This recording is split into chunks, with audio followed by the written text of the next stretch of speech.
Papakita namin sa inyo ang most visited place ngayon sa isang bayan sa probinsya ng Iloilo na tiyak mag-e-enjoy ka kasama ang barkada at ang buong pamilya. At alam mo ba kung ano pa ang mas maganda? Libre at walang bayad. Kaya tara samahan mo kami sa adventure na to. Buti na lang talaga na kay MGG 50 8-seater car kami. Galing kay Grand Canyon, Iloilo, located sa Barangay Taft North, Mandurriao Diversion Road, Iloilo City. We would like to thank the marketing team of Grand Canyon, Iloilo for assisting us and also for lending us your MGG 50 8-seater car. To book a test drive, you may contact them on their Facebook page na nasa screen. Kung sakali mang hindi namin ito nakuha, siguradong hindi rin natuloy ang trip na to. Dahil 6 kaming pupunta at hindi naman riders itong mga kasama namin. Mga bagong kaibigan, syempre panibagong adventure. Welcome to Maasin, Iloilo!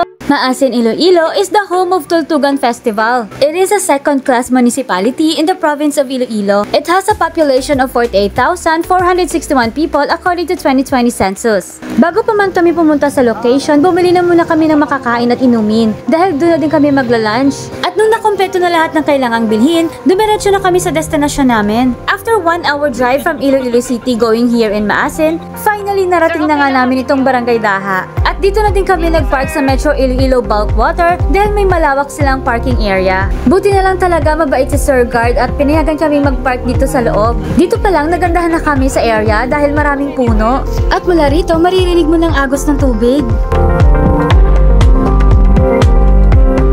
Nag-umpisa na nga kaming maglakad papunta sa entrance. Namin tabiyo ko sa lamsalong kay tama isda sa lalo mo. Wow. Tama isda? Nagdala pa ko. Mupra mo matama sinaw. At dito sa bandang looban, kailangan mo lang mag-login. Nabanggit ko kanina na yes, walang bayad, pero may donation box. Depende naman sa'yo kung magbibigay ka, pero ang donation mo makakatulong sa kanila para mapanatiling malinis ang lugar na to. Pagkatapos naming mag-login, bumaba na nga kami. At sa wakas, narating na nga namin ang Daha Dam. Ang Metro Iloilo District Dam ay matatagpuan sa Barangay Daha. At ang sedimentation naman nito ay nasa Barangay Buntalan. At ang watershed na ito ay may kabuang lawak na 6,150 square meters. At mula sa mga sapa na ito, dumadaloy ang tubig papunta sa pangunahing ilog na tinatawag na Tigom. Ang Tigom River ang primary source of water ng mga taga Iloilo City. For domestic, commercial, and industrial, malaki ang naitutulong ng bayan ng Maasin sa pagiging primary source of water at sedimentation sa probinsya ng Iloilo na gumagawa ng ligtas na tubig na maiinom para sa ating lahat. Kabilang na dito ang munisipalidad ng Pavia, Santa Barbara at Cabanatuan.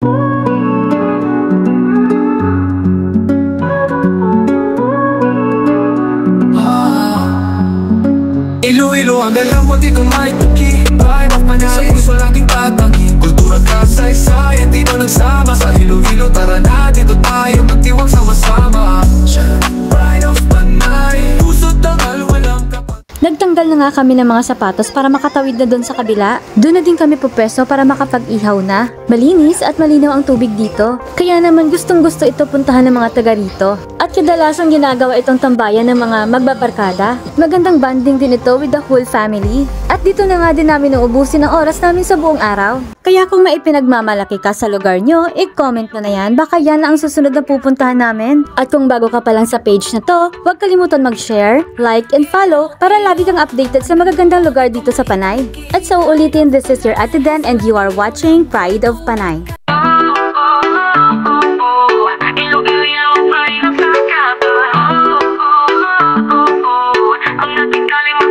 Iloilo, ang ganda mo, di ko maitanggi. Pride of Panay, sa puso laging ikaw lang. Kultura at kasaysayan, dito nagsama. Sa Iloilo, tara na dito tayo maglakbay ng sama-sama. Pride of Panay, Pride of Panay, pusod na ngay, walang kapatay. Pride of Panay, Iloilo, ikaw ang tunay. Talagaw ta namin di